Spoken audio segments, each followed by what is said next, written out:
G'day, how you doing? Adam Williams here from the 2019 Epson Pano Awards.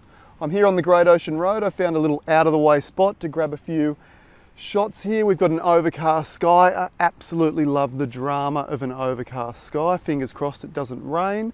But I thought I'd take a moment just to pass on some information that I have found particularly helpful when entering photo competitions. Now, around about 10 years ago, I used to enter pretty much every photo competition that there was to enter, and my results would vary dramatically. One competition I'd do particularly well, and the next one I would fail miserably. And initially I thought, well, maybe this comes down to the fact that photo competitions are very subjective. However, I was entering different images into different competitions, and after one particularly dismal performance, let's say, a failure, I was particularly disappointed, as we all are when that happens. And I thought to myself, I was still a builder at that time, a residential builder, and I was driving to work and I had this light bulb moment. I thought to myself, what if within the online winners gallery that we have at all the online photo competitions, and you can find the previous year's winners of the Epson Pano Awards at the Epson Pano Awards website there. Jump over there and have a look. And in fact, as I tell you this formula, go and compare it to the previous winners and see if it rings true. I'm absolutely sure it will. Okay, so I had this, bright idea, and I thought, what if there was a particular formula within the previous year's winning entries that would allow me or give me a slight advantage or hint at the style or the kind of photography I should be entering, okay? Because every single online photo competition, Epson Pano Awards included, they published the top 20, the top 50, or the top 100.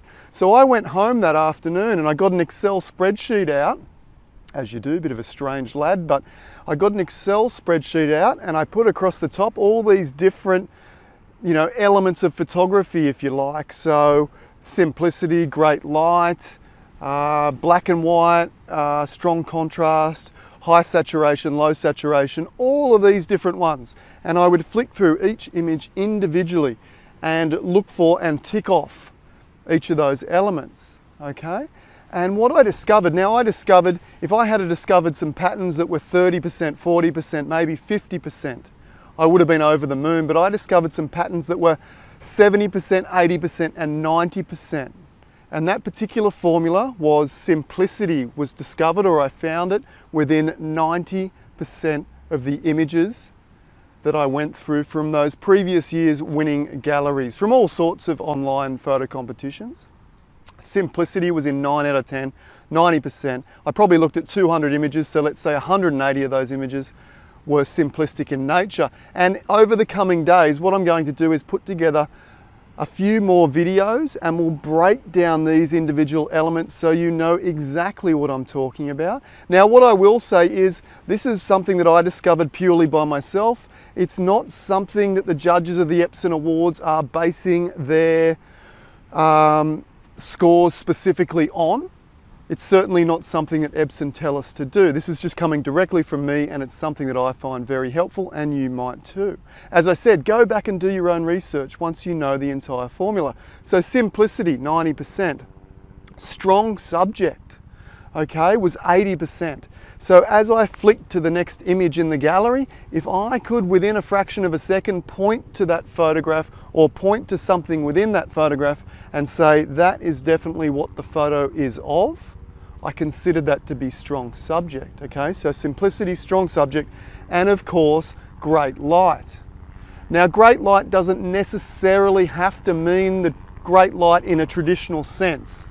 And what I mean by great light in a traditional sense is when the light and shadow are really intimately entwined, generally from side light as that golden light washes across the landscape.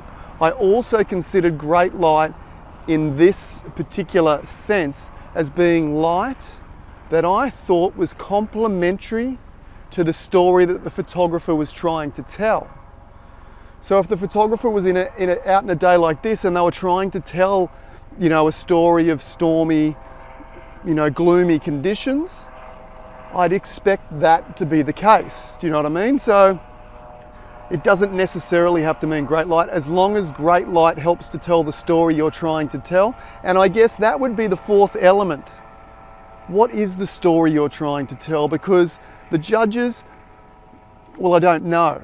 Myself as a judge, I'm looking for, all sorts of things, excellence in all kinds of areas, including composition, great light and all the technical areas. But I'm also looking for a story. What's the photographer trying to communicate behind this particular image?